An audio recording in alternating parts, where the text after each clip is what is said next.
Hey guys, last night I made some hot cocoa soap, so I wanted to show you how it went. Let's check it out. To begin, I usually start out making a design of my soaps. So this was what I had in mind. Now it didn't turn out quite this way, but it's close. First we start by mixing the lye water solution into the oils. I had already poured in the lye. And you want to get it to emulsification where there's no oils on top and all the lye is totally mixed in. Next I took some of the soap batter and split it into smaller bowls because I was going to do 3 different colors: white, kind of dark brown, and then a cocoa brown. Then I took some actual baking cocoa and tried putting that in my soap this time. I did about 2 tablespoons, and that might have been too much, but I started with this amount and it didn't seem dark enough. This is the mica powder that I used for my other brown. It's a really dark one, so I used a little bit in this tiny bit of batter. I also added some gold into it, and I did white in this last little bit for like some cream or marshmallows that you might have in your hot cocoa. Here's that Sahara gold that I put in with the dark brown to try to lighten it up and add a different color. I think that brown is just too dark, so hopefully that helped. This is my fragrance oil. I got it from Wholesale Supplies Plus, and it's called Reindeer Poop. You know, great name. But I was late to the game getting Christmas scents, so I got what was left over a little bit, and people said in the comments on this one that it smelled like hot cocoa. It smells kind of caramely and cocoa-y, and then I added the cocoa powder, so that made it smell more chocolatey. I'm not sure if it worked, but we'll see how it smells when it's all done. I'm coming back to my soap batters now, and I've got the 3 different ones, and I'm going to mix them up with the fragrance oil and the colors in them. I wanted to mix them all at the same time so that they would be kind of the same consistency, the same trace is what it's called, so that I could pour them all equally and do a drop swirl. And you'll see I kind of messed up on that part, but it still is gonna work. This is the cocoa powder in there, and I didn't think it was brown enough, so I actually added some more at this point. And there I go, adding in more cocoa powder. I feel like I added too much, but we'll see how it works. It just had a really strong cocoa scent, which I guess is good for hot chocolate, right? Now I'm going to mix it up and see if that's the brown that I want. And it actually was a really nice color. So that part of it worked. There we go, mixing it up nice and smooth with the immersion blender. Now because I mixed it so much, it did get to a heavier trace. So that was one other thing that kind of went wrong. But when you're soaping, things go like that all the time, at least for me as a beginner. And look at that color. Doesn't it look like hot chocolate-ish, maybe? We'll say that it does.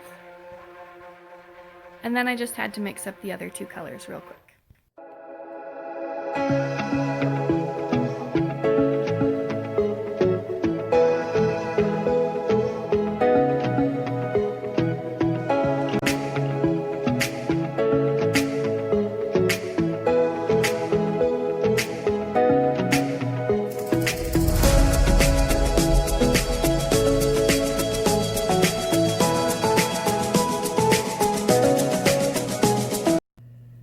It's time to pour it in. Look at how thick that soap batter is.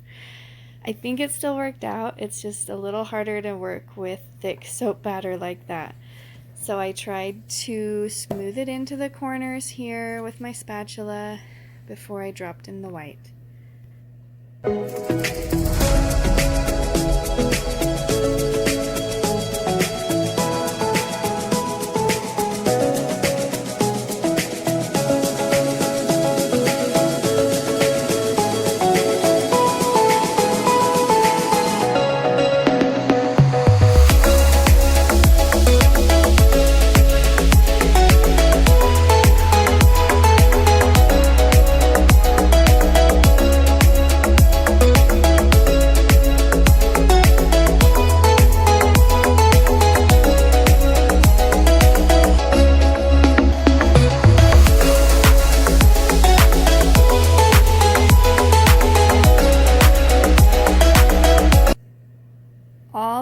colors are in there now. Every color is in there.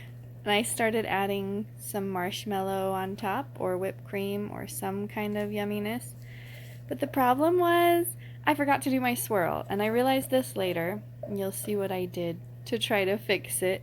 But doesn't that look nice on top there? Kind of, maybe. It was a little runny, but that was what I was going for. These are just paper straws that I cut up into pieces. I don't know if you drink cocoa with a straw, but it needed something else, so I thought I would try this, and I think it worked out. I did red and white as kind of Christmassy colors, and you'll realize here that I still haven't done my swirl, so what am I gonna do about that? But the straws look really nice in there so far.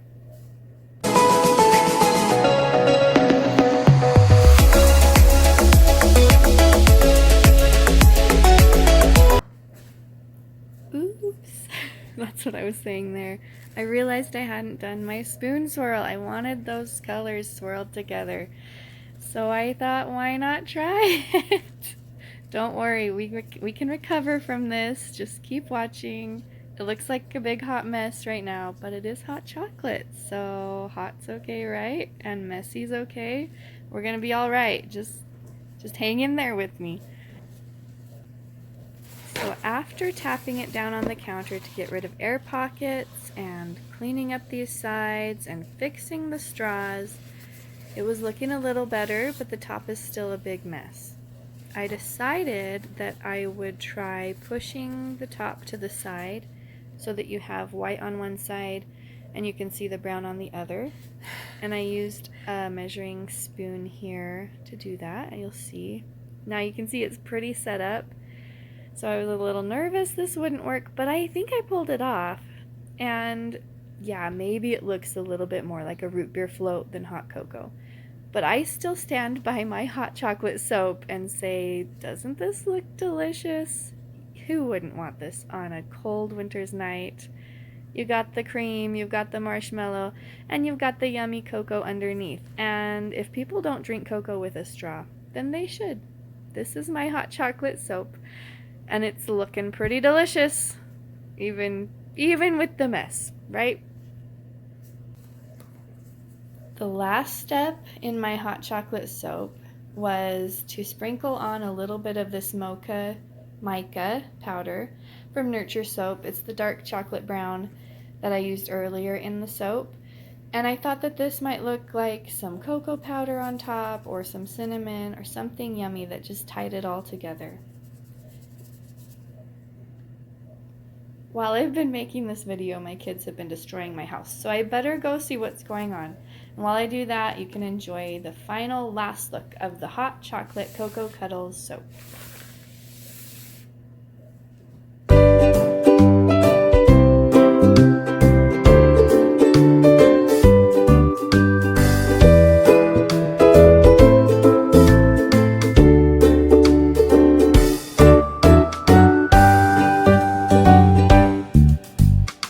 There you have my first attempt at a hot cocoa soap.